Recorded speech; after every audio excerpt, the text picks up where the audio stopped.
Okay, we're good. Hey, what's up, guys? It's been quite a while since I did a last video.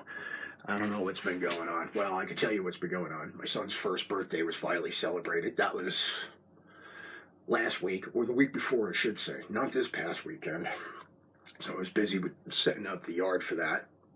Got the driveway done, got the deck done. That's all taken care of. But also, like I said, I've been pretty busy with everything else, working amongst other things. So it's been a while since I've done a video. But I can tell you what I've been doing lately. Last I left off, I think I was talking about the Tamiya's P47 kit, which I was working on. Well, this is the progress I've made so far.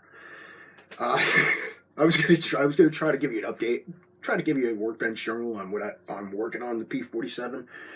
But that didn't quite pan out. Like I said, I was really busy with everything. Also, spending a lot of time with my wife and my son. So, yeah, I'm real life back-ends, and what can you do? Anyway, so I've been working on the Tamiya P47 kit here, which is right here. This is the progress I've made. This plane right here, I'll give you a little bit of history. It was designed by Republic Aviation back in the late 30s, early 40s. Originally, the P-47 was supposed to be a small interceptor with an inline engine. Well, Air Force changed requirements and it ended up being a radial-engined interceptor, and it went from small to big, starting with the P-47B. And it just went from there. And what I'm working on is the definitive version of the P-47, the P-47D. This is actually the Razorback. They also made a bubble top version. Right now, I'm just giving a long story short, and this was actually a very rugged, reliable aircraft, despite its size and some of its weaknesses. Weaknesses were range, like I said, size. Couldn't climb worth a damn until they put on a better propeller, but it could really dive and stuff. And it was a tough, rugged plane. Sometimes you were better off just crash landing the plane instead of ejecting out of it. That's how tough this plane was. It was one hell of a fighter. Did okay in the Pacific. Not like it didn't do as well as the P-38 did, but in Europe it held its own. But to be fair, different theaters, different combat and tactics. That's the way it goes went. I shouldn't say goes. That's the way it went during World War II. Anyway, so we're going to move on to the kit here. The kit I'm working on is Tamiya P-47. I discussed a little bit about that.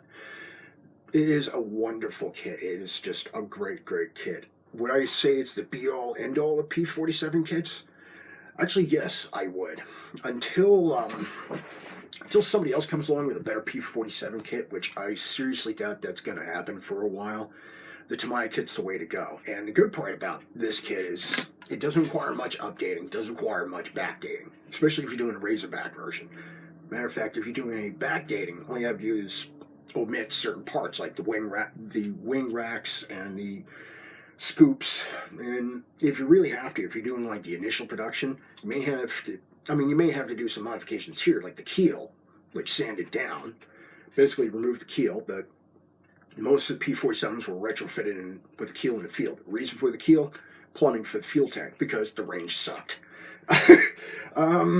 Same thing with the cowlings, bottom cowlings here.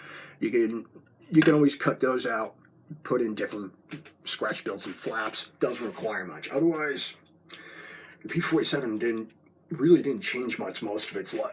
I should say the P-47D really didn't change until around Block 25. It went in production blocks, much like an F-16 did, which is the equivalent of. So instead of constantly giving suffixes to the plane itself, they just did them in numbered blocks. This one right here, I'm actually building as one of the earlier P-47Ds. So basically, I'm just leaving it with field modifications, the colors and everything. I already talked about the cockpit a little bit, I think. That was in the dark, dull green, Xenchromium in the landing gear. This is the color scheme itself. I used live color paints for the color scheme, and I actually did a lot better with these paints this time around as compared to the Phantom kit that I was working on. But to be fair, it's only two colors. So it was the usual. It was the Fun Tack, yeah. Originally it was neutral gray. Sorry, sometimes my brain trips over my tongue. Anyway, neutral gray. Let it dry a couple days. Then I used the Fun Tack, put the olive drab on. Anything that I didn't want being covered with either color was taped, like here.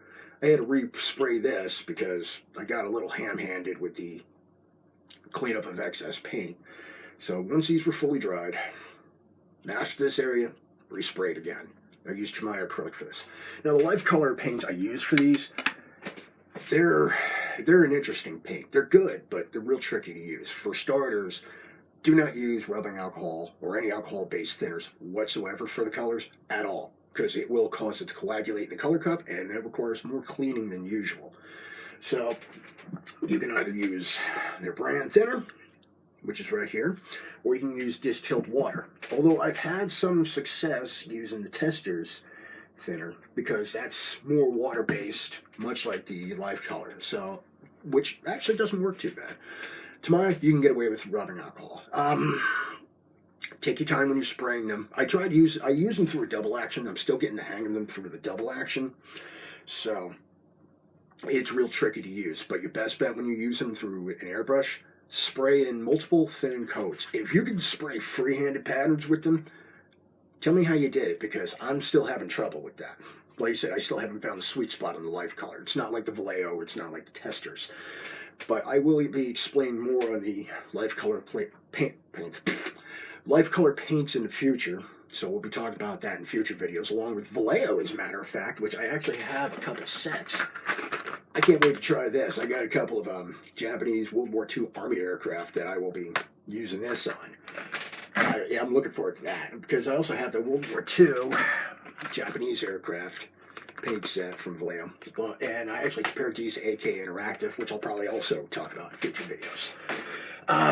Matter of fact, I'll be talking about Vallejo in general in future videos, but that's basically what I've been doing lately, just keeping busy, working on that. This is all said and done, really, at this point. It's, you know, I buttoned everything down. I used the closed cowling, I kept the canopy closed. The doors on the sides here are closed, flaps are up. On the P-47, rarely were the flaps ever put down, unless you're at a museum. Otherwise, I buttoned everything up. I wanted to keep it simple. I'll be putting a gloss coat on this either later tonight or tomorrow, depending on how well the paint's cured. The interesting part about the life colors, once you spray them on and they start to dry, they actually take longer to dry than most paints.